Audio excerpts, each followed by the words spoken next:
Thưa quý vị, và đến với câu chuyện dấu ấn ngày hôm nay, mời quý vị chúng ta sẽ cùng gặp gỡ anh Kiều Ngọc Phương, là giám đốc đối ngoại của thương hiệu Tân Thanh Container. Dạ vâng, xin chào anh ạ. Xin chào Ý Nhi cùng với lại tất cả quý vị khán giả đang xem chương trình Dấu ấn thương hiệu Việt.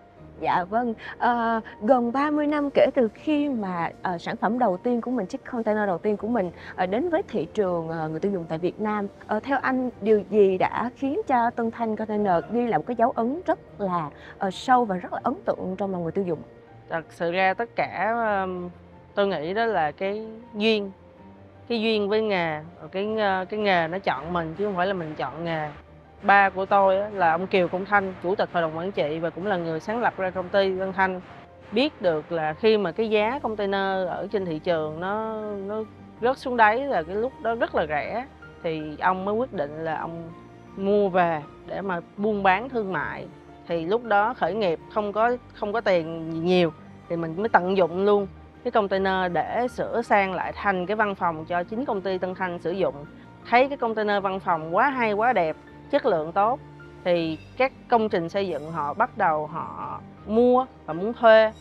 Thì trong những năm đầu Tân Thanh chỉ có thuê được 1-2 cái công, xong rồi sau đó là lên 10 cái, rồi sau đó là lên 100 cái. Còn bây giờ là có hơn 1.000 cái container văn phòng cho tất cả các cái công trình xây dựng từ Nam ra Bắc thuê. Và được cái sự tin yêu của khách hàng khi mà sử dụng cái sản phẩm của mình, thì cái sản phẩm của Tân Thanh thì lúc nào cũng dẫn đầu về chất lượng. Đó là cái câu slogan, phải làm sao để đưa đến cho thị trường cái sản phẩm tốt nhất và an toàn nhất. Được biết rằng là cuối năm 2022 thì sản phẩm của Tân Thanh đã tiếp cận được đến thị trường của Mỹ rồi, và là một cái thị trường rất là khốc liệt. Thì nó sẽ có những cái khó khăn nào và mình có phải điều chỉnh nhiều hay không để mà có thể tiệm cận được với những cái tiêu chuẩn của họ? Thì đến năm 2022 á, thì cũng may mắn đó là có cái cuộc chiến tranh thương mại giữa Mỹ với Trung Quốc, thì Tân Thanh mới có cơ hội để có thể xuất khẩu cái semi remote, mang cái thương hiệu Việt đi sang Mỹ. Tới bây giờ thì cái nước Mỹ họ vẫn đang đánh thuế là 200% trên cái semi remote của Trung Quốc. Cái này là do họ điều tra ra được là Trung Quốc đã một thời gian dài bán phá giá để cố tình là giành hết cái thị phần semi remote ở nước Mỹ.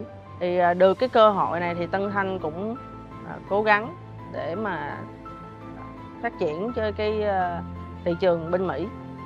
Nó sẽ là một trong những bước đầu tiên để sau này là sản phẩm Việt Nam của mình nó đi khắp nước Mỹ. Cảm giác rất là tâm huyết về một doanh nhân trẻ. Vậy thì sắp đến đây Tân Thanh Container sẽ có những cái kế hoạch nào hoặc sẽ có những cái định hướng nào để mà thực hiện được cái mục tiêu như anh nói là phủ rộng được sản phẩm của mình trên gần như là các thị trường quốc tế? Thì sắp tới là Tân Thanh hướng tới sử dụng toàn bộ các cái vật liệu trong container văn phòng của mình là vật liệu xanh, vật liệu tái chế. Bản thân cái container Tân Thanh sử dụng cũng đã là vật liệu tái chế rồi, nhưng mà mình sẽ cố gắng để mà mình cho 100% luôn. Thì hiện tại Tân Thanh cũng đang nghiên cứu các cái sản phẩm siêu trường siêu trọng. Thì cái mong muốn là làm sao để sau này cái việc vận chuyển hàng hóa nó tối ưu nhất, càng ngày nó càng phải tiết kiệm được nhiên liệu về cả sắt thép lẫn là cái nhiên liệu hay là vỏ xe cho các cái doanh nghiệp đầu tư vận tải. Dạ, và mong rằng là đó cũng sẽ là một cái dấu ấn tiếp theo của Tân Thanh Container trong thị trường trong nước. Mà sắp đến đây thì với cái mục tiêu cũng như là tầm nhìn của mình thì những chiếc container của nhà Tân Thanh cũng sẽ tiếp tục chạy nhanh trên những cái đoạn đường mà ở rất nhiều những cái nước đang phát triển. Cảm ơn anh rất là nhiều về những chia sẻ ngày hôm nay, và mong rằng là anh cũng sẽ luôn luôn giữ được cái năng lượng này và tiếp nối cũng như là truyền lửa tiếp theo cho các anh chị cũng như là đội ngũ Tân Thanh của nhà mình.